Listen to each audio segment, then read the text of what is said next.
Živijo, jaz sem Boštjan Ahbar in to je podcast Podrobnosti, 29. epizoda podcasta, kot vedno na drugi strani linije Anže Tomič.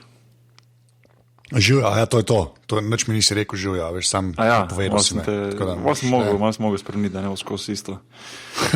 Si v redu? Sam. Imaš kako šokantno novico za mene?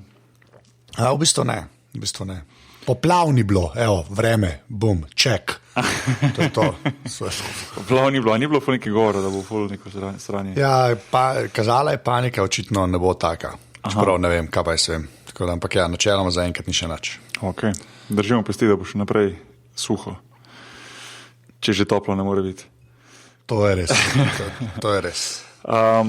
V prejšnjem podcastu smo se pogovarjali z Majo in pa Nejcem Žorga Dulmin in sicer sta en prijeten par oziroma mož in žena, ki vodita spletno stran skeptik.si, ki promovira kritično razmišljanje.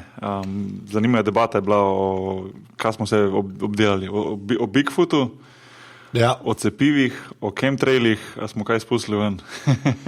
Kaj enkrat Bigfoota omeniš, mislim, da si vse omenil. Ja, res. Sem najdel še eno stran, zadnjič pol, moram tweetniti, sploh Maj pa Nejcu, da zdaj ugotavljajo, če je tisti Gigantopithecus, a veš, ko sem ga omenil, da je mogoče res nek link, ja, da se še nek dokaz, v narekovajih dokaz več, da naj bi to bil ta misteriozni Bigfoot, no. Tako da moram malo updatati to, sploh se bo njih to zanimalo. V glavnem, ja, se splača počekirati, je bil tak zanimiv podcast. Danes pa imamo zopet angleški podcast, oziroma angleščini, ker je gost sicer Italijan, ampak živi v Ameriki, in sicer to je Daniele Bolelli. On je pisatelj, univerzitetni profesor in pa podcaster, napisal je že več knjig, med drugim dve, ena se imenuje On the Warrior's Path in pa druga, ki je predvsem mene zelo pritegnila in sem tudi prebral, je Create Your Own Religion, knjiga, v kateri je govora o več religijah, predvsem o tem, zakaj so nekatere religije po svoje malo smešne, zakaj so nekatere dobre, zakaj so slabe in nek tak skupek in teh vseh različnih religij, ki jih poznamo in jaz sam sem se zelo veliko naučil iz te knjige ven in bomo njega malo poprašali o tem. Sicer pa imamo tudi svoj podcast, ki se imenuje The Drunken Taoist podcast, ki je bil med drugim rangiran številka 1 takoj po tem, ko je zašel v sekciji filozofija na iTunesih, se pravi številka 1 na svetu, tako da je tudi vešč v podcastiranju. Anže Tomič, admin zadeve. Ja, podcast se najde valjda na aparatus.si. Tudi podrobnosti so v iTunesih, tako če ste kakšno oceno tam, je ful dober, drugače pa je aparatus tudi na Facebooku, pa če imate šanso, lahko celo mrežo tudi podprete, tako pa naredite tako, da greste na aparatus.si/podpri. Cool. Facebook si menil? Sem rekel. Okay. To je to, profesionalc. Čisti profi. Neč, to je to. Daniele je pripravljen, pa gremo navezati stik oziroma z LAM, da povežemo to in štartamo. Anže, štarti zadevo.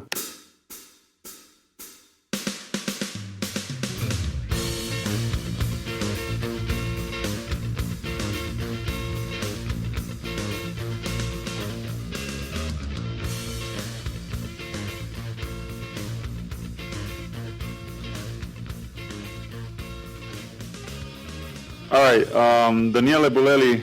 Finally, this is happening. In the intro that we recorded with Najee, I explained to people that it was a back and forth email conversation for a while between you and me. Finally, we got online and we're able to talk. So, welcome to the Details podcast. I'm really happy to have you here. Thanks so much for having me. For those of you who don't know, Daniele is born in Italy. As I mentioned, he's a university professor, martial artist, and podcaster. Author of several books, including On the Warrior's Path and Create Your Own Religion, which is definitely one of my favorite all-time favorite books. His Drunken Taoist podcast was ranked number 1 in the world in the philosophy section of iTunes just 1 month after his debut in 2012. He was featured in I Am Bruce Lee documentary, which broke Spike TV's rating record for documentaries. He's a regular guest on Joe Rogan podcast, among many others, and overall, really interesting guy. Daniele, I got to ask you first, and I'm sure I've heard it before when one of your podcasts, but I want to know if I go on your webpage, if anybody goes on your webpage, the first photo that you see of you is you wearing a nice shirt and a tie and books in one hand, and then wearing a MMA glove on the other with the middle finger popping up, and bruised eye, like bruised nose.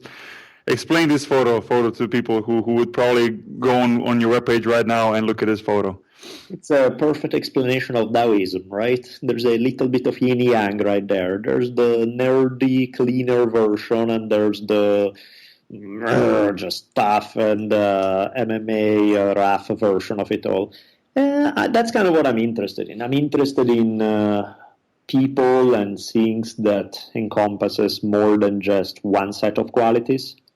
I'm not interested in human beings who do their best to live up to stereotypes. I'm interested in human beings who can surprise me. So, if somebody's people who like to read a lot and were very sensitive in that regard and after a while, there's only so many times I want to talk about books. Let's do something else. By the same token, people are all about sports, action, physicality. It's great, but even that gets boring after a while. My thing is to be a complete human being, to be ultimately an interesting human being, you need to be multifaceted. You need to be able to touch lives in different form. Life doesn't speak a single language. Life is made of so many different energies, and I'm interested in exploring a lot of them. Mm-hmm.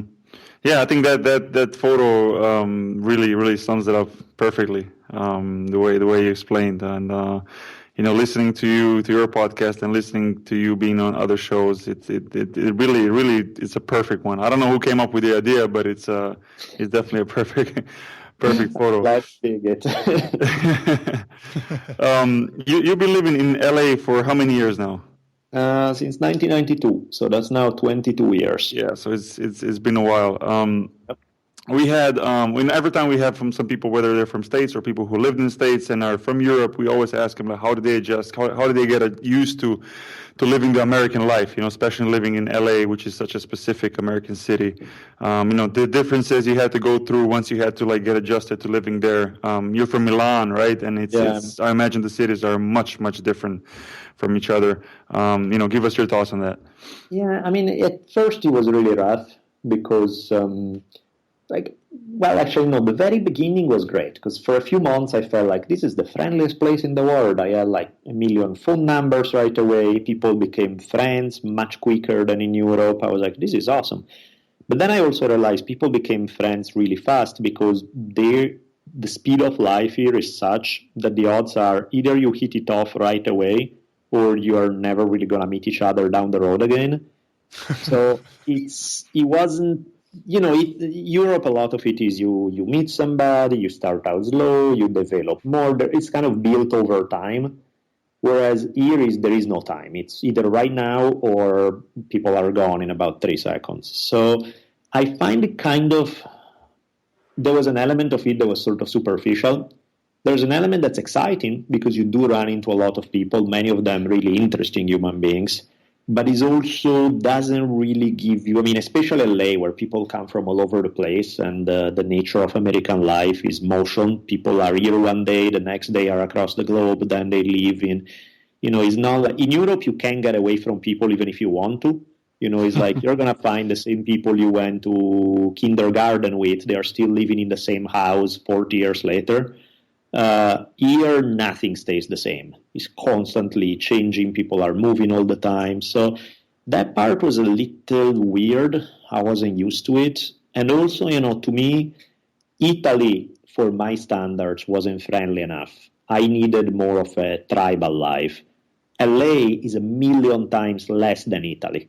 So in that regard, I was having a bit of a rough time, Yeah. And eventually I realized that, there is no place where you get everything you want. There are plus and minuses in different places. And one of the things that's great about LA is that just about anything you want to do, you have the opportunity to do it. There's somebody out there who's working on those very things. So LA is awesome for getting stuff done, running into interesting human beings. Is problematic from if you are interested in community, big network of friends, or all of that. Yeah, good luck here. That's not going to happen. But it's like anything else. It's plus and minuses. And plus, it's not even like even the pluses of Italy. It's not that when I was in Italy, I was all that happy about it. I needed more than that. So it's not that I went from a situation where I had everything I wanted in one regard, and then LA was offering me other things. Even the stuff I did like about Italy wasn't quite enough of what I wanted. So after a while, I figured, that's probably not going to happen in Italy or in LA. At least in LA, I get to do stuff. What about the food though? Like, I mean, Italian. I lived in the States and I've been to LA many times and in different restaurants. But the food itself, like once you go to Italy and you have the real Italian food, I don't think any restaurant, no matter how many times they say that it's authentic, I don't think nothing can compare to a typical Italian restaurant. I agree. No, the food is it's a sore spot. It's good that you get to try other things. Like Thai food in LA is great. You're not gonna get Thai food in Milan, that's for sure. Mm-hmm. So, Thai food is great. There are a few other things that I dig, but yeah, as far as Italian food goes, yeah, that's sorely missing. I cook at home as much as I can. I mean, I'd never really go to an Italian restaurant out here, but the ingredients are different. It's changing in Italy too. Like the quality of food is actually not as good as it used to be just 10 years ago. I don't know if it has to do with commercial farming practices or what, but it's definitely going down even in Italy. But clearly, Italy still, head and shoulders above what I can get out here. Yeah, for sure. No, I was in Milan just a couple of weeks ago again, and I don't know, man. When I eat pasta there, it's like I'm in a different world. Seriously, and it's just a simple pasta with tomato sauce, but it's so much better. And it seems so simple, but it's so much better than any other restaurant anywhere in the world. But even that, something like a freaking tomato. You grow a tomato, like you buy a tomato in the market here. It's basically water in a red round container because it doesn't taste like much. Right. Right. You buy, and again, it's not quite as good as it used to be. But you got a tomato in Italy, it tastes like a whole different thing. It fills you up a lot more. It's like it's a very different beast. Well, yeah, it tastes like a tomato. Yeah, exactly. That's a revolutionary thought. I know, but yes. No, but so you're not a fan of the Olive Garden then? No, I guess exactly. No. I think somebody took me there once, and I was like, "Good God, why?" Yeah. No, I understand. Oh no, the food thing is always interesting to me because I think the only thing the Americans got right was the beef. Yeah. There's I think like the beef they got right. Everything else is kind of it leaves a lot to be desired, basically. Well, and French fries, American French fries, I think is right. Yeah, the cool thing about LA is that you get food from all over the world, and I'm sure it's not what it was in the country of origin. The same way as Italian food is not the same here as it's in Italy. I'm sure the same other foods that I enjoy eating here, there. Again, I like Thai food. I'm sure in Thailand is a whole different thing. But I like some of the variety that you get from having. I mean, LA is probably one of the most globalized places in the world where you get people from all over. So even the cuisine, you have people, different flavors, different things from literally all over the world. The variety aspect is fun. Yeah, for sure. So how did you get into podcasting? Well, I honestly didn't know a damn thing about podcasting until I went on to the very first time that I was a guest on a Joe Rogan podcast. And I remember asking, I was like, how the hell what exactly does this mean? How does it work? And I think it was Redban. I can't remember who told me, but basically they were like, well, it's kind of like radio, except it's on the internet and you can cuss as much as you want. I was like, great, that sounds perfect. And then after being a guest enough times on several podcasts, I started getting people asking me about it and, hey, why don't you start your own thing? And it went on for a good year or so. And then eventually, I was really just trying to avoid it in a way because I didn't quite see the full potential and I saw how much work it would be to set up. So I was like, you know what, sure, if somebody is going to take care of the editing for me and is going to worry about staging it, iTunes, everything else, and I just need to speak in a microphone, sure, but otherwise, sorry, too busy. And, the second I said that, which I thought I'd found the perfect excuse not to have to deal with it anymore, like immediately I got emails from Rich Evers, was like, hey, I'm an editor here in Culver City, a few miles from you. You have access to a studio. And then Evan Calver was like, oh, I can take care of your website. I can put everything on iTunes. And I'm like, oh, shit, I guess I have to do a podcast now. So you record your podcast in the studio? Most of the time, yes. Okay. Yeah, occasionally we've done it at home a few times. I've done at home I put together this thing that I put on my website, which was this lecture series that I put up for sale about Taoism. And that one I recorded at home, and I was kind of curious. It was sort of a test to see if it would work or not, and it worked out great because, not having guests when it's just you talking, it's easier to do even just with my Mac. Plug in microphone in, somebody showed me how to use GarageBand, and then I was like, okay, I can do this. And then it was, and I was really happy. I would get to put my daughter to bed. The second she falls asleep, I go in my room, record 20 minutes of lectures. Great. Do it over a period of time. I eventually ended up having 7 hours of material, put it out there. I was like, oh, this is kind of fun. So I'm thinking there's a second podcast that I want to start that's going to be more history-based. So I just saw that. I just saw that on you talked to some people on Twitter. I just saw it yesterday.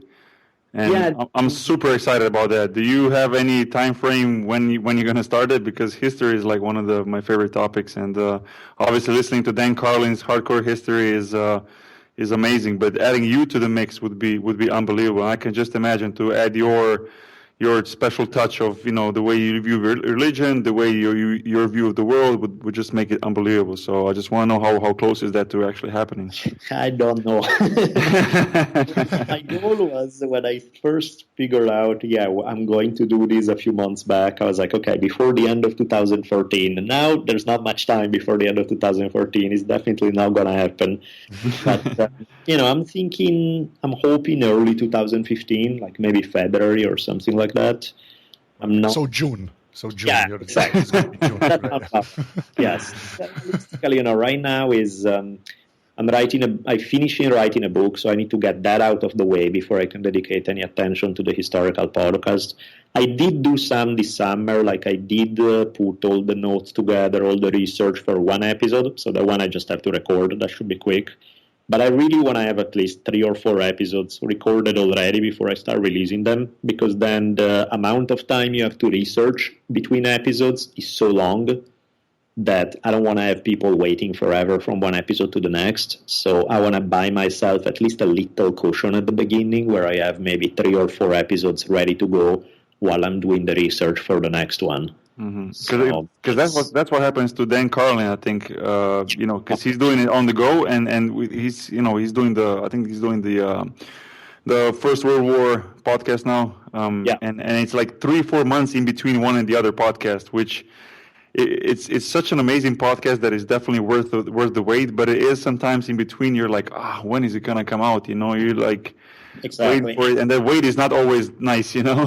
No, and the thing too is that Dan, that's not how he started. He can afford to do that now because by now he has such a devoted following that people will wait 3-4 months because they know that it's gonna be amazing when it comes out.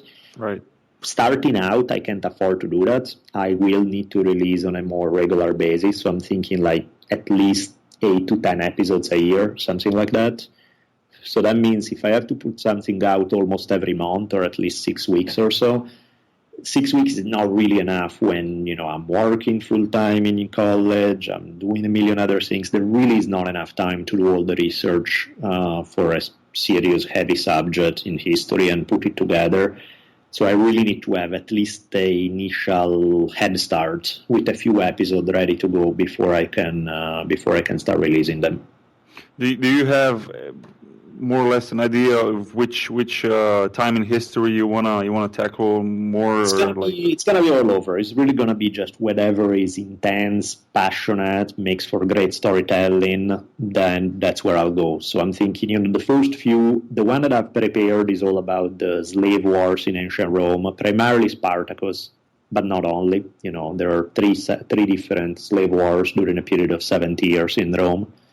I'll do those ones. Mm-hmm. Then I was thinking I definitely want to cover early on some of the Battle of the Little Bighorn, Custer against the Lakota people, Crazy Horse, all of that kind of stuff. I want to cover, what I'll do to keep myself relatively sane is I'll mix some of these big epic episodes that are probably going to run over 2 hours with some that are a little shorter, where I don't need to do quite as much historical research. So, for example, I want to do one about, remember the story about that one guy that they found in the Alps? Yeah. Mm-hmm. The Iceman, the one that man made. It's a cool story, it's great, it's fun, but realistically, I probably end up talking 45 minutes to an hour. There's only so much you can tell since, it's all based on archaeological stuff. There's limited amount of sources you can go on. Yeah. So, I'm thinking of mixing those. I'll do epic, Spartacus, 2.5 hour episode. Okay, the next one is 45-minute Iceman episode. And the short ones are going to give me the chance to actually release them on time. Because, the big epic ones, it takes probably 3 months to do research. So in order to release stuff more often, I have to alternate with some that are a little faster. Yeah, for sure.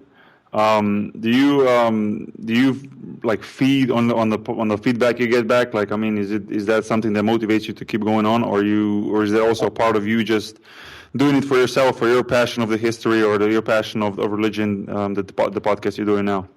I mean, it's obviously, it has to be something you do for yourself first and foremost, because you need to enjoy it. Otherwise, no amount of feedback will make it worth it. But at the same time, the feedback also is a huge push, because suddenly when, like anybody, you have your moments where like, well, am I doing this again? What's the point? Yeah, I mean, I know this stuff. Why do I need to work so hard for it? Having people tell you why it matters to them, why it's a big deal to them, how it may even help them, then it's like, okay, there's a function here. I'm doing something that other people are depending on. So let's go for it. It definitely, the feedback you get is highly encouraging. And I remember just, when was that? About a month ago, 2 months ago, something like this. I went up to Vancouver in Canada with Duncan Trussell. Mm-hmm. He invited me. I was following that on Twitter when you guys were up there. Yeah, he did this thing where basically he invited me over because he was doing this series of live recording of podcasts in front of a live audience in a theater. And actually, email is great enough, but when you actually see the people and the level of how enthusiastic they were about podcasting, about what we were doing, it was so inspiring. It was a real big boost of energy, making you want to put out more, just do more stuff out there, just feel like I need to just put more content out there. I don't know, man. I was really, really super grateful to have a chance to see that. No, we actually, interestingly you mentioned that, because me and Jay and another friend of mine, Boštjan Gorenc Pijama, who is a stand-up comedian, we also have our own podcast in Slovenian language that we do. We do one in English and one in Slovenian. And in the summer we did a live podcast in front of people in the I don't know if I would call it theater, Andrzej. How would you call the place? The comedy club, right? Yeah, it's a comedy club. Yeah. And we were also surprised. First of all, we were surprised by how many people showed up, and second was the seeing the laughs, the faces, the smiles, the surprised looks. It definitely gave us all a hard push forward to be even more motivated to do this. So I know exactly what you're talking about. And I think once in a while it's good to do a live podcast like that, just because you get a direct feedback, which I think is very important.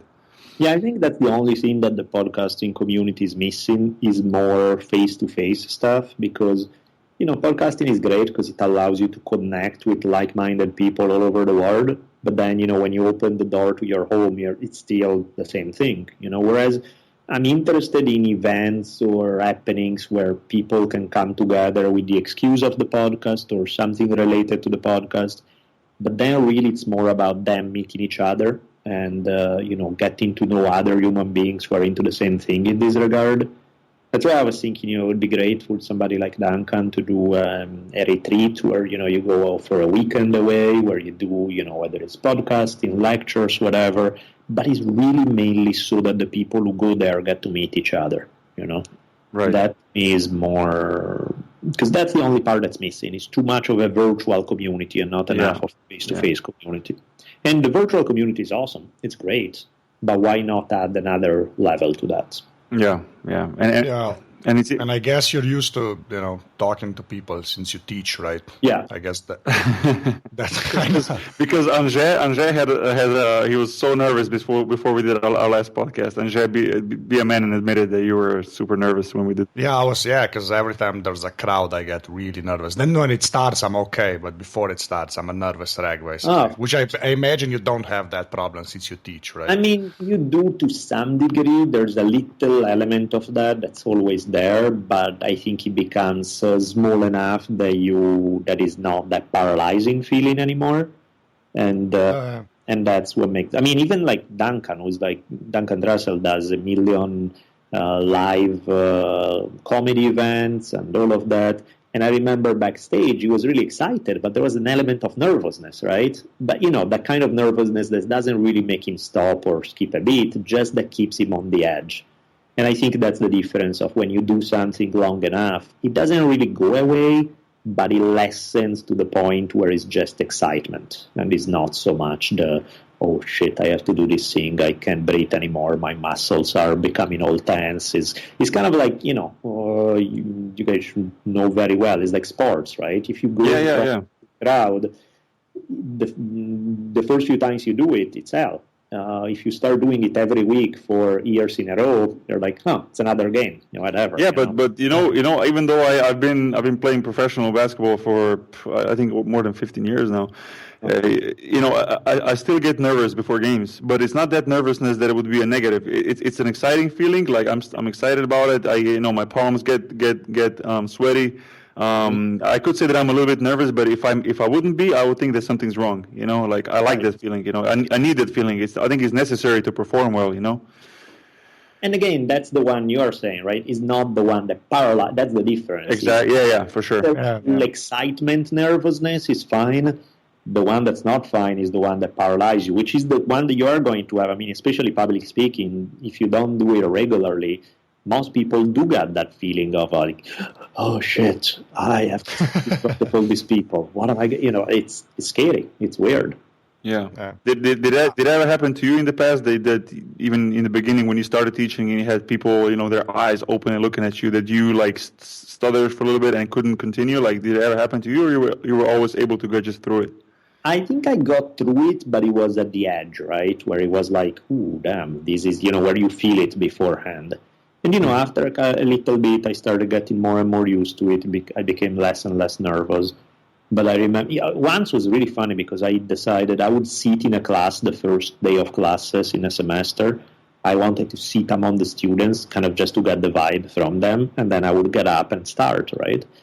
And after sitting among them, where so you have these, who's going to step up and let's see that. Suddenly I was nervous all of a sudden, which I hadn't been in years because I was feeling it from the other side. And I was like, oh shit, there's more pressure now.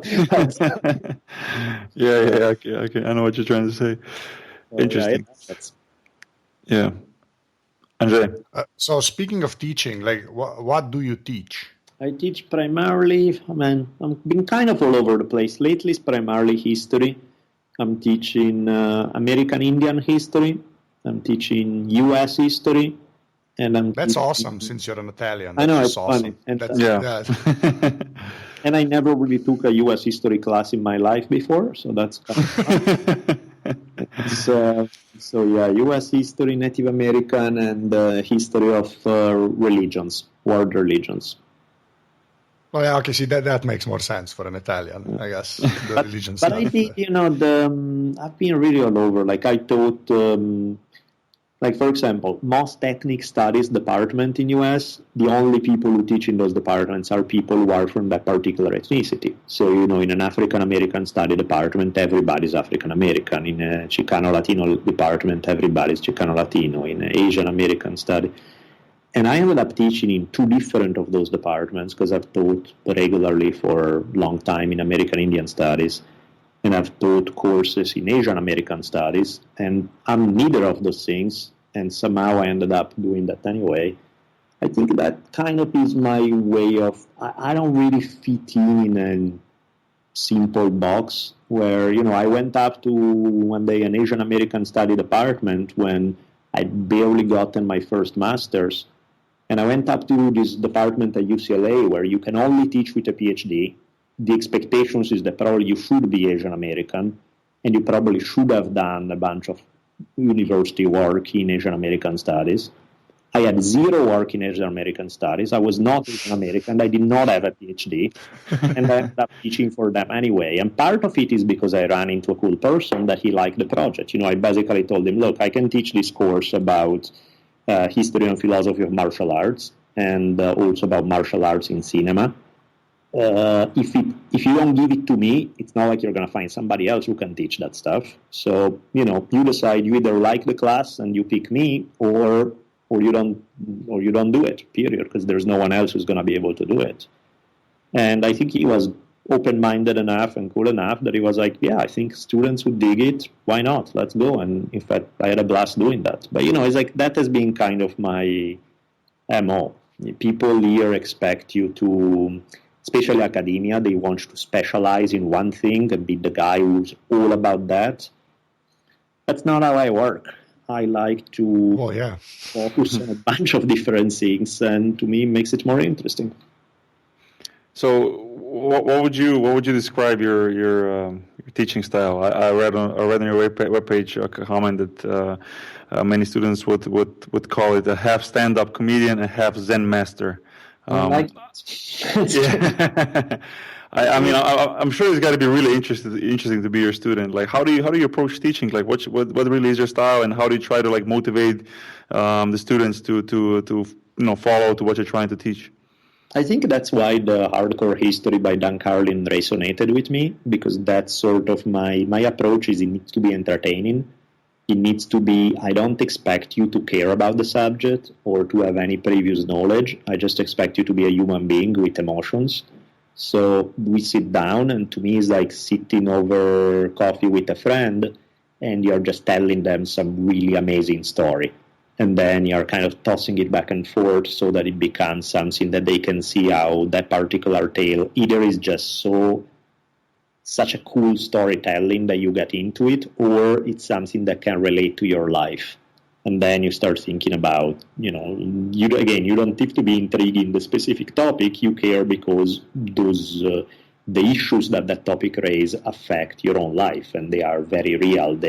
To me, at the end, it doesn't even matter where I start from, whether it is religions, US, Native American, Asian American stuff. I always end up talking about the same things. And the same things are life, really. It's everything from sex, food, key values that shape who you want to be, a relationship with money and material success versus time you spend with friends, community, gender roles. Those are the things that everybody can relate to because they are part of everybody's life to one degree or another. Yeah, true. And do you get, in your class, do you get a lot of questions or, I would say questions or people or students asking you like, oh, can you touch on the subject that you mentioned in the podcast, but you didn't go into it? Like, are they bringing the stuff out, or you go your own course, because I imagine your podcast being so popular and you being on Joe Rogan and others, which people listen to. And then all of a sudden the students having you in the classroom, are these students following your I would say podcasting career, or is it strictly just the class? Some and some. There are people who do listen to the podcast, but usually, the topics that I talk about in class are the kind of thing that I also end up bringing up on a podcast anyway. Mm-hmm. So there's not such a big separation. It's just the specific I guess the justification to get into those topics is different every time because it's connected with a specific course, but the bigger theme is not. It's always sort of you end up touching on the same things. So, yeah, I mean, I do end up talking about a lot of the things that then and the same is true going the other way around. Like if I have a great conversation in a classroom and I think, oh, that was awesome, it really touched people in a big way and they were into it, then I'll be like, great, let's use it for a podcast then. Mm-hmm. Very cool. You also are a martial artist. I mean, you even had some pro MMA fights, or back in Italy, which I think it's very impressive and amazing. Like I can never imagine, even though I'm an athlete, I can never imagine myself stepping into the ring and trying that. And being a university professor at the same time, there's got to be a pretty interesting mix. How important is or was martial arts for you to shape you as a human being, to shape your personality to who you are today? I'm sure it had to have a big effect on your thinking and your growing up and your mentality in general. I think it's because I'm by nature, I'm more very sensitive, a little nerdy. I kind of needed something that would take me in a different direction. And sports were always great for that, but particularly something like martial arts that deals with conflict, which is something that I never been so comfortable with. It was great for me to explore in order to add an edge to my personality.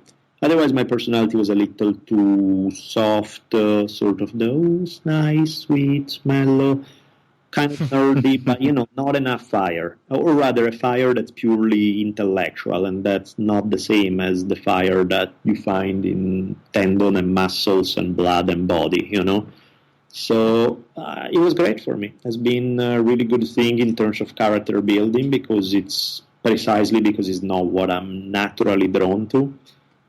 It helped me a bunch. It certainly forced me to deal with fear in ways that otherwise I wouldn't have. And not that I think that solved my problems or that I mastered my relationship with fear, but it certainly helped me more than if I had never done it. And it's been very, very key for my life. It's been a very important part of my life. So you still train, or is that something that you don't do anymore? I'm trying. Like I went yesterday. It was just the last 3 years because my life has been so damn weird and intense in a lot of ways. Has been, whereas for the 20 years prior, I always trained more or less religiously. The last 3 years have been really difficult. I'll start training, I'll train a little bit, and I'll have some kind of physical problem. I can't train for a month. And then I go back in, I'm in 3-4 times, and I get injured. And then I go back in. So, the last 3 years have been very spotty. Like I still kind of train, but not really train, Yeah. So that's where I'm hoping that changes eventually, but I have no idea. That's sort of because it's not just time management, it's also just general level of messiness of my life, stress, health problems, all sort of things that go with everything going on lately. I'm hoping to come out of it and eventually get my nose above water again and come to a place where I can go back to enjoy something that was crucial to keep my mental sanity. So that's the goal. It's kind of spotty right now. It's not like stop training, but it hasn't been the same level of regularity that it used to be. Right. According to Wikipedia, and if it's bullshit, you go ahead and tell me. But according to Wikipedia, you said once that everything I know about life I learned from Conan the Barbarian. I know you're a huge Conan the Barbarian fan. I've seen you posting stuff on the internet about him, and I always enjoy those tweets and comments. But did you really say that? And what did you mean by that? If you did say that, if not, just tell me it's bullshit, and we'll try to delete it from Wikipedia. It's actually true, and it's funny you mentioned it because the next podcast episode that I'm going to release of The Drunken Taoist, the one that comes out in the beginning of December, is going to be a chat that I had with a friend entirely about Conan. So that's precisely on this topic. Conan, I watched the first Conan, the one by John Milius, which in my mind is the only Milius. Conan. Yeah. The other, they made sequels with Schwarzenegger, which sucked painfully. It was horrible. Then they did the one a couple of years ago, which was, it didn't really speak to me. There was nothing there. So the only Conan movie that I've ever seen was Milius, which was amazing, in 1982. And then I started reading the novels, or rather the short story by Robert E. Howard, that were kind of have a very similar flavor to what Milius puts on the screen, the way he writes, his way of thinking. And I watched that Conan when I was 8 years old, and I thought he was the greatest thing in the universe. And I guess I haven't really changed my mind much since then. One of the things that I dug about it was this sense of, as much as Conan may sound like this, sword and sorcery and just something that exactly a prepubescent teenage boy may like, I actually find something much more profound to it on another level. Conan, there's an element of it that is an existential approach to life. There is the sense in Conan that there are forces out there that are greater and bigger than you, and there's really not much you can do about it. But you can decide how you're going to go down. You can decide that, there may be no greater cosmic meaning to it all. There may be that the gods, so to speak, figuratively or not, however you want, don't really give a crap about your own individual life. There may be this inherent sense of kind of tragedy in the human condition, which is sort of what would make a lot of the existential philosophers get really tortured and introverted. And the Conan approach is, well, fuck it. Let me grab a jug of red wine, kill my enemies, and kiss a beautiful woman before it all goes down in flame, and at least I'll have a party before it's all over, Yeah. And there's something that I love about that, where the realization of this deep, heavy existential stuff managed not to spoil your zest for life. I find it really beautiful and inspiring. Well, yeah, that's basically Milius in a nutshell, right? Yeah. I mean, If you guys haven't seen it, there's a documentary that they did. Oh, I saw it a couple of weeks ago. Yeah, Which one is that? I haven't seen it. it's just Milius, right? Exactly. It's called Milius. I had one of the guys who did the documentary on the podcast a few months back. And awesome. that particular thing is, usually how good can a documentary be that talk about the career of a screenwriter, director with lots of people in front of a camera talking and not much happen, right? It's fucking amazing. It's just brilliant. It's so powerful and emotionally intense. And I love John Milius to death. He's just amazing. Yeah, the whole the Big Lebowski tribute, the John Goodman character, that was awesome. Because I never put those two together until I saw the documentary. But then it makes sense because even John Goodman basically looks like him in that movie with the vest and everything. So. Yeah, no, Milius is nuts, and I like him precisely for that. But to give you, I guess, to add to the Conan thing and give you a flavor, this is something that I do bring up in this episode that I'm releasing at the end of the month. I was flying. I was on this plane flying back from Italy to US, and my girlfriend was there with me, and she was asking me, "What do you dig so much about Conan? What is that you like so much about it?" And I started answering, and I went 3 words into it, and I couldn't quite get it. It wasn't what I wanted to say. I started again, and I was like, "Yeah, that doesn't quite capture it." And so then I just grabbed her, just kissed her passionately for 3 minutes straight, and I was like, "That's why I dig Conan." She was convinced after that. That's really cool. Andrei, go ahead. I don't want to be the one talking. The Bruce Lee documentary. Yeah. So how did you get involved with that? That's a fun story. Yeah, because I imagine it is. Yeah, because we've talked about Conan so far, so this is going to be awesome, probably. But Bruce Lee thing is actually, there's a long genesis to this, which is bizarre. I'll make it short, but I'll keep the key points. I was trying to. I was in Cardiff, Wales, And it's since Cardiff Wales has a lot to do with Bruce Lee, I guess. yeah, exactly, right. So while I was there, I found out that there was a university professor there, Paul Bowman, who had written this book about Bruce Lee. And I found out that one of the chapters of the book was kind of picking apart something that I'd written about Bruce Lee. And he went on and on about it for a whole chapter. And I was like, interesting. And this guy is right here. So I was like, okay. So I went to his office hours to meet with him. And so when I was like, he was kind of looking at me like, huh?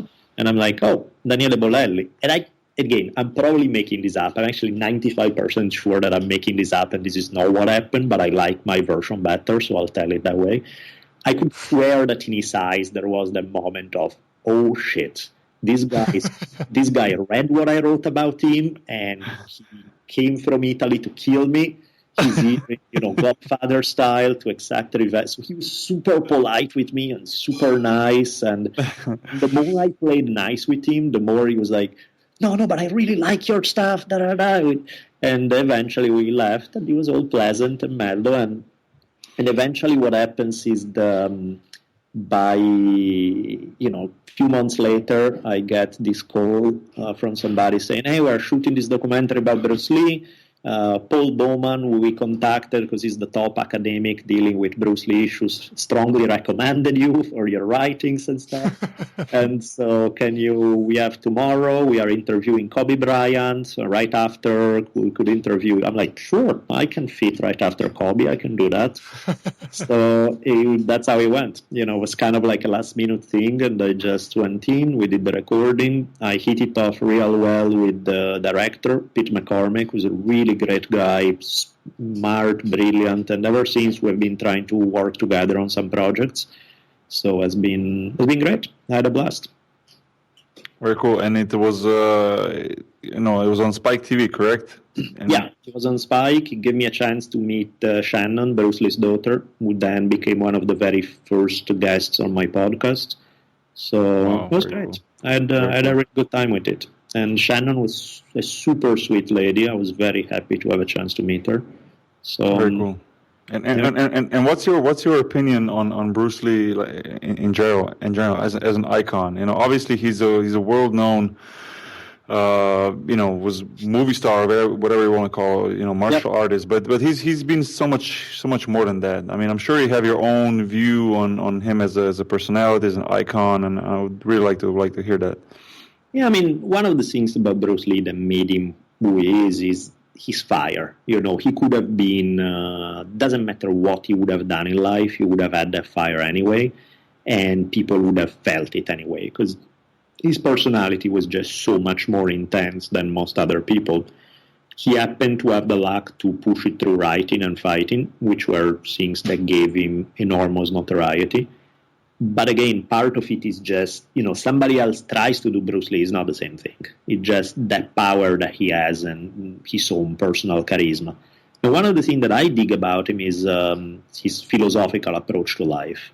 Now, a lot of his philosophy is not original in the sense that he borrowed most of his ideas from Taoism. He borrowed his ideas from people like Alan Watts, Krishnamurti, and so on.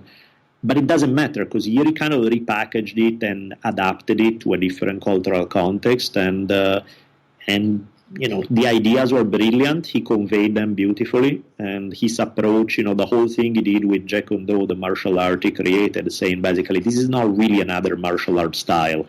This is more of a philosophical approach to martial arts and emphasizing the power of the individual rather than because most traditional martial arts schools were all about how the individual has to fit with the program, how you are molded by the style.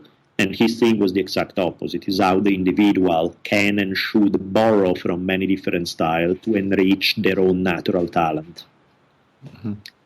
Right. So he was basically like an MMA style. Figure, I guess. Yeah, not applied to sports, I guess, which is what MMA will do, apply to sort of street fighting. But yeah, same idea, absolutely same concept. That's why I think Dana White then was all going off about Bruce Lee being the father of MMA, because many of the ideas are essentially what, in decades down the road, the UFC ended up discovering. through trial and error, confirmed a lot of Bruce Lee ideas. And you do know there's a statue of him in Bosnia. Yeah, right? yeah, that's a great story. I brought it up with Shannon, actually. I did tell her about it because I thought it was such a great, amazing story. Yeah, there's a bunch of people that are just named Bruce Lee now. Are you making this up, or is this? No. There's people that change their name to like Bruce Lee and stuff. It's weird. Wow. Yeah, it's weird. It's awesome, but weird. Yeah.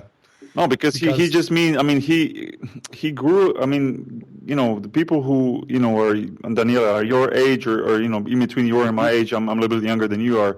We're the people that grew up with Bruce Lee in a way. I mean, we all seen these movies. Yep. We grew up with it. We pretended to be Bruce Lee when we were kids. And I imagine, when the war in Balkans and especially in Bosnia happened, this was the hero of the generations. Yep.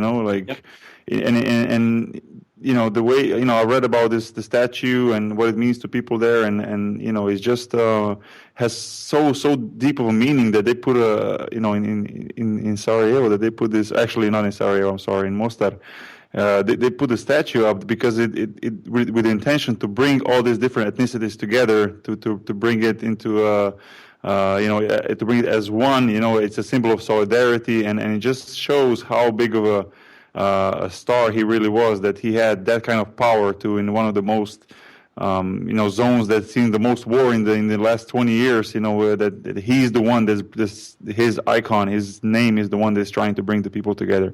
I think it's just unbelievable. That idea is totally brilliant. It's like, okay, what do we have in common so we don't start all shooting at each other again? Okay, we all like Bruce Lee. That's a good start. Yeah. For sure. But yeah, and it's like his movies actually made it to Europe, in the 70s, I guess, or 80s, right? Yeah. I mean, you could actually see those movies on TV, even in Yugoslavia and I guess Italy too. Whereas, most other, I guess, Western movies, but whatever you want to call them, didn't get on TV in Europe for a long time. At least not where how we. Yeah. But Bruce Lee, I had probably at least 5 or 6 of those Bruce Lee, probably more on those Betamax cassettes back in the day, and I probably still have them somewhere at home. But the only guy ever that I still, if I ask about Bruce Lee, everybody know who he is. I can ask any other name that I throw out there, there will be somebody who doesn't know what I'm talking about. Bruce Lee is the only case that I've ever had that every single person I talk to, they all know what the hell is up with Bruce Lee. For sure. And I would add one more guy in Slovenia to that list. I would say Chuck Norris is probably just as big. Andrzej, would you agree? I'm joking. But more on a completely different level, of course. People make fun of it, being like Chuck Norris. But Chuck Norris is, I think that's over. I think that meme. That was just for a while. Just for a while, right? It was you made fun of somebody and you would compare them to Chuck Norris. But obviously, I was joking. I mean, Bruce Lee was completely different level. But since we're talking about Bruce Lee and MMA, Daniela, the book you wrote, Create Your Own Religion, which I'm holding here in my hand, which I think is absolutely an amazing book, and I can only say congratulations on writing this. I think it's a masterpiece. Thank you. You started writing this book in a way as if you were writing about martial arts, correct? Adding different religions, and writing about different religions, but trying to pull all the best out of each religion. Yeah. And in a way, you can compare that to MMA, which is, mixed martial arts, where you try to, pull everything out from each martial art, all the best things, and combine it into the best possible fighting style you can have. Create Your Religion is a book in a way that would kind of compare to that. Even you mentioned that in your book. Can you talk to me a little bit about this book and what motivated you to write this, and how do you see it? And like I said, I think it's a great book, and I will definitely recommend it to everybody. It's whether you're religious or not, whether you believe in this things or that things. This book is for you 100%. So Daniela, please talk to me about this. Yeah, basically the Create Your Own Religion is sort of what Bruce Lee did applied in martial arts. This is trying to do about religion, which is what any honest human being who wants to be honest with themselves need to do, which is examine their beliefs, whatever was passed down to them, examine other possible beliefs on the same topic, and as Bruce Lee put it, sort of discard what's useless, absorb what's useful, add your own touch to it, and create your own path in this process.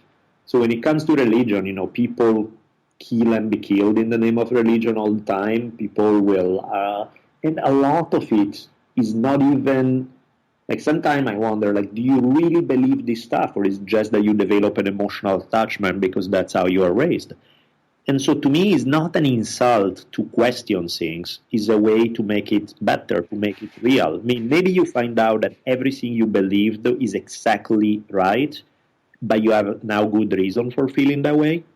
Whereas a lot of the time I feel that people just... the problem I have with, and not just to religion, this applies to political philosophies, applies to martial arts, applies with every field of human experience. Human beings have a tendency to become dogmatic. Because anytime we find something we like, then we want to protect it, we want to keep it, we want to never change it, we want to, which is sweet and all, except that leads to turning things into dogmas. And dogmas lead toward very dangerous, ugly roads.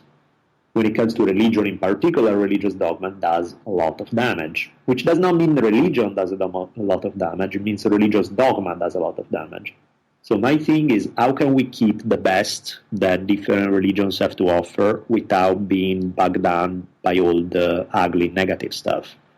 And so what I do is sort of take a look at the stuff that I really don't like about various traditions. And what I do is I go topic by topic. I take sort of the big topics of human life, whether we're talking about our relationship with the environment, our relationship with our own bodies, our relationship in terms of gender roles, attitudes towards sex, attitudes, all the key elements that anybody who's alive will have to deal with in one way or another. Everybody needs to sort of find their own answers to these issues because they affect how you're going to carry yourself out in the world. To me, is let's explore those topics. Let's see what answers are out there in order to figure out which ones really make sense to us. And maybe it happens that we do find the right answer within one tradition, or maybe it becomes a matter of taking from 2, 3, 4 different traditions and mixing it together to create our own answers that really make sense to us and works. But that's sort of the approach to it. Yeah, and going through the book and reading about all these different topics that you just mentioned, there's so many moments where in my experience, I would just put the book down and think about it, or think about the topics that you're mentioning, or simply just have to laugh about it, especially the segment "Grandma from Hell," the story that you listen to the Christian radio on the way home from whatever you were. I mean, things like that makes you think about religion. It makes you ask, like, the world we live in, and the what religion is doing to us, and how is it creating or changing the world. And so many more questions pop up. I think at the end of it, it really is, like you said, it's important that you find your own way, that you question things, and that you can grow as a personality in that kind of way. My question would be, as soon as I knew that we're finally going to sit down or be able to talk, I always wanted to ask you this one question, and I'm a little bit afraid that it could be a stupid question, but still I want to see your reaction to it. If you could envision the world without religion, I mean, can you envision it? Like, would that world be possible to exist? I mean, I don't see it for one reason, because the popularity of religious beliefs is intimately tied to fear of death, because we all want answers about what the hell happens after we die. And, rationality doesn't give us the answers. So I don't really see, until we figure out a way, if we figure out the technological solution by which nobody dies anymore, then I can see how maybe religious beliefs would be one of the primary reasons for their popularity would decline. But until that happens, people need to come to terms with their mortality. And pure, rational, scientific knowledge doesn't really give you any kind of solid answers to allow you to do that. Which means that in one way or another, people are going to need something else. And which is, again, the reason why I don't really see religions going away anytime soon. Because they address something that nothing else does. Doesn't mean they address it well, or they all do, but it means they address it. And in some cases, people would rather have a so-so answer than a no answer to issues such as, is there meaning to life? What happens after we die? All of those kind of things. Right. The hardcore materialistic scientist approach of, consciousness is just an accident, you're just a body, and then when it's over, it's over. There's no inherent meaning in anything. Is not exactly the most uplifting thought ever. And by the way, to some degree, even that requires faith, because there's no proof that that's true either. That's also it's not like we know that for a fact, and all the religious stuff, we know it's crap, but we decide to believe it because it makes us feel good. The reality is nobody knows, and nobody's going to know anytime soon anyway. So, but most human beings can't deal with the ambiguity of not having an answer to those kind of questions. Mm-hmm. And again, that's why Conan comes back and he will say... So, I don't know, if one could create a religion, what would your opinion a perfect religion look like? If that's even possible to imagine or to envision. One, open-minded in the sense that willing to adapt its beliefs in a case-to-case scenario, rather than setting super rigid rules that then there are 3 million exceptions to. So why are you even setting up rigid rules if you are going to allow for? So I would be encouraging something that's very flexible in its nature, that reject any kind of fanaticism. So, anytime, to me, the litmus test for whether a belief is healthy or not is how it affects your behavior.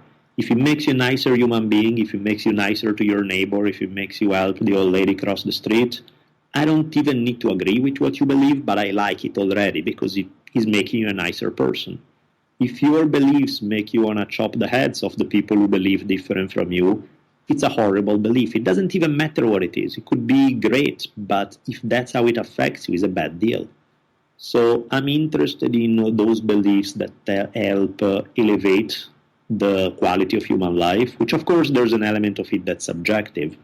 But a religion that allow us to go in harmony with our physical self, in a religion that doesn't make us battle against our instincts, a religion that maybe refine our instincts but doesn't deny them, a religion that figure out a way for human beings to live on this planet rather than destroying it.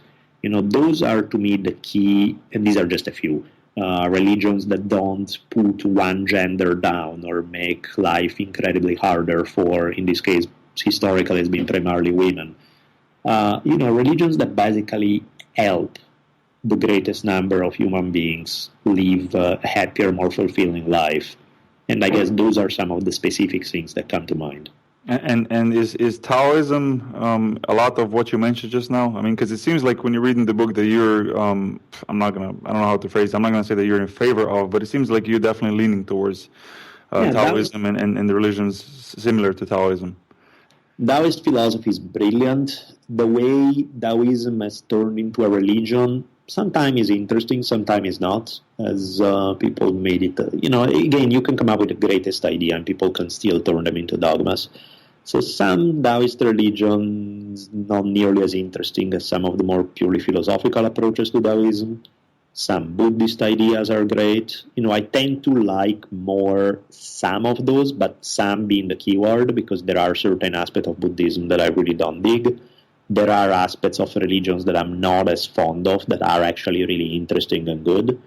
So, I do, my approach is, if we want to, even my podcast, right, is The Drunken Taoist. Right. I dig Taoism for sure, because unlike most other things that are based on faith and belief, Taoism is based on just natural principles. It's just, this is how the universe works. If you want to accept it, great. If you don't. That's up to you. It's just, if you do, you can use those principles to make your life easier, but nobody's pointing a gun to your head to do it, so feel free to disregard. I like that. There's something much more pleasant about this than asking me to believe blindly in something that I have no proof of. And if I don't believe blindly now, it's a really bad deal. It's like, why? Who said that? Right. And what about atheism? We've heard. It seems like it's almost like as if it's a new religion, a religion of the new millennium, or I've listened to the last podcast you had with Joe Rogan. You were mentioning atheism plus, I think, was it? Yeah. You had some interesting opinions on that, and there's definitely some things about atheism that I would say, okay, I can agree with that, but when it comes to like again pushing it down your throat and almost becoming a new religion, that's where I have a problem with it. What's your opinion on that? I guess the problem I have is with anybody who's 110% sure of their conclusions. So somebody, to me, the only honest thing that anybody can be in regard to religious issues is agnostic to some degree, because the reality is that you never fully know what's out there, right? We don't know how the universe really works. We don't know the level of consciousness that are available. There's so much that we don't know. So I don't mind if by atheism we mean just the rejection of the most ugly religious fairy tales that have been passed along. I don't have a problem with that. But I do have a problem when atheism becomes its own dogma. This is how the universe works. We know it, which means that all the religious stuff is all crap, it's all equally useless. What makes you so damn sure? Have you experienced so little in life that you can reduce all of it to the kind of stuff that you can reproduce in a lab, that according to strict scientific knowledge? I don't know, man. I find that kind of certainty dangerous, because I don't really think that you can be certain of anything based on incomplete evidence. I think you can lean strongly one way or another, but I think any type of belief that's set in stone limits your brain to the possibility that life is weird and it can constantly surprise you. Yeah. No, I definitely tend to lean that way, to be very I don't know how to explain, but to say that I believe what I see, and more I'm becoming that. And the funny thing is that I grew up I'm Christian Catholic. I was going to church as a kid, and I was actually altar boy. Is that how we say it, right? As a kid? Yeah, altar boy. Exactly. So maybe for a year or so, and it was early it was probably when I was 10 years old, maybe 11, 12, and it was already at that point I knew within myself that believing in God and believing in not necessarily in God, but in this old man living in the clouds was just not for me. A couple of my friends that was going there, they were so into it. They're like, oh yeah, they were really religiously following every word that they were teaching us in church, and I knew it already at that age that just simply wasn't for me. And in a way, maybe it sounds weird, but I feel like I'm lucky that I had the chance to go through that, just to see it for myself, to learn, even as if it was an early age, to go through this, so I can push that aside. Even though a lot of my people that I was hanging out with were going to church and were religious, I was able to get through that. I think that's important. That at least for me, it was to go through it and to learn it by myself. And definitely wouldn't call myself an atheist at this point, but following the religion of I don't know would be the one that that I'm following. And I don't know with a qualifier, I guess, because I don't know, and you're absolutely right. I mean, that's what Alan Watts called the wisdom of insecurity, of not being so set in your beliefs that you reject all possible alternatives. But of course, it doesn't mean that it's a paralyzing doubt. It's not that doubt that is like, I don't know anything, I can never make up your mind. You can have very strong instinct that push you one way or another, that sort of like, this is what I seem to make sense to me, until if something else shows up that makes me think differently, great. I'll gladly change my mind on that day. Right. So it doesn't mean that we don't need to have any beliefs, but it is a very healthy step to keep you light on your feet. Yes, definitely good advice. Yeah. And then atheism is like I don't know, that word, like over here, that word basically never gets mentioned. Mm-hmm. I just think that's a really American thing. Right.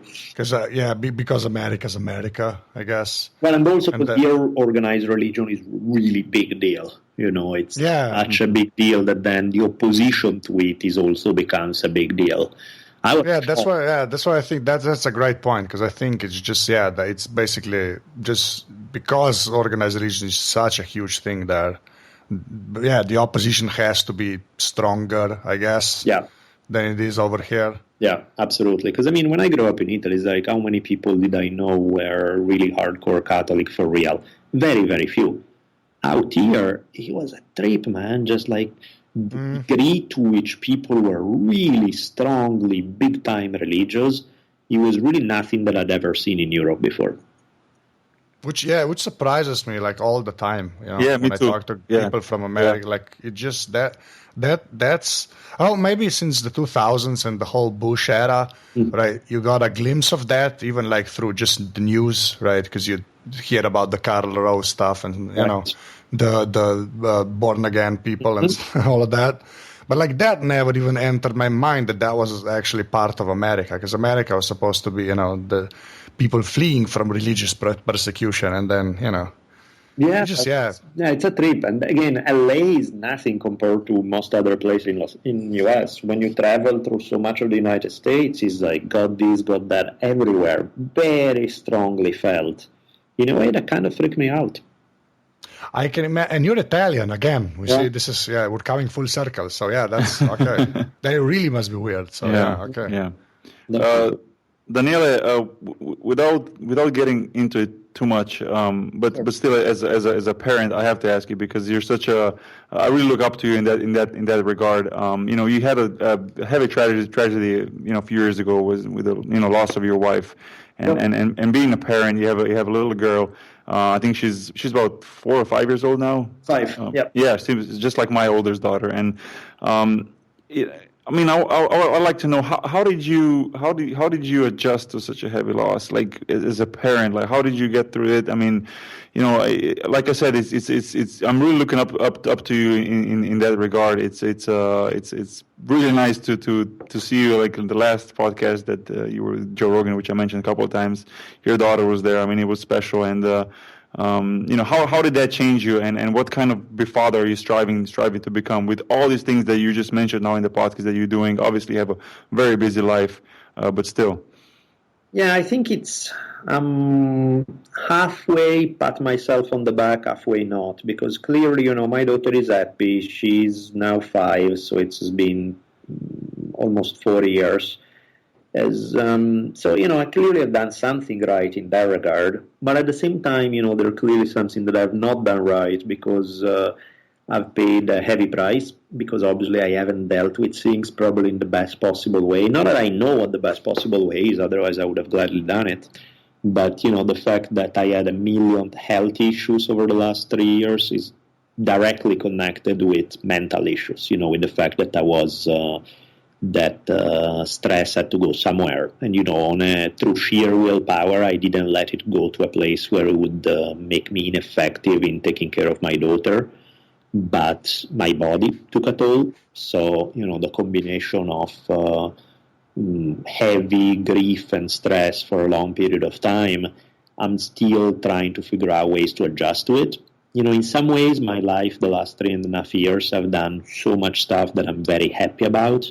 Primarily, how my daughter came out, and, anything from podcast and a bunch of other things. And then on another level, I'm regularly struggling with just a certain heaviness that creeps up on me, despite all the good stuff that I'm doing, despite the fact that I'm having a blast in this and that and the other. And it's kind of a constant battle, and I'm trying to figure out a way how to just get my nose above water for good, because it's weird. It's like one day I'm like super happy, excited about what I'm doing. The next day I feel this heavy sense of, I hate to call it depression, but it's something along those lines that try to sink me down. And so I need to go do battle with it again and try to rise up. And some days it doesn't work, and I just have this, heavy energy to me. And then eventually I manage to pull through. I think a lot of it, I feel it now more than I did before. Because early on I was in pure survival mode. It's like suddenly I'm the father of a 19-month-old baby. I'm by myself. I really didn't have much help at that time. A bunch of other things happened right around the same time. So I realized that my teaching career wasn't really going to go anywhere, in the sense that I wasn't going to get a full-time job anywhere, whereas I thought I was. We are losing our house, since now it was just my income rather than 2 incomes. So, in the space of a few weeks, my wife dies, which is obviously the most important thing. And then as a side note, you have your career is going to crap and your house is being lost. It's like I could not afford to let grief stop me. Primarily for my daughter, because again, you have a 19-month-old baby. She doesn't give a crap what's going on with you, and in some way, it doesn't even matter what's going on with you. It is a little baby who lost her mom, who need all the attention in the world, not just taking care of stuff on a practical level, of course, but also on an emotional level. She needs happiness, she needs smile, and they need to be real. So it doesn't matter what I was feeling. I had to tap into a different part of me that could find reasons to be happy even in the middle of that context, because she needed it. If I didn't, and I was just, changing diapers and feeding her, I would take care of her practically, but she would kind of grow out of those very heavy, sad vibes.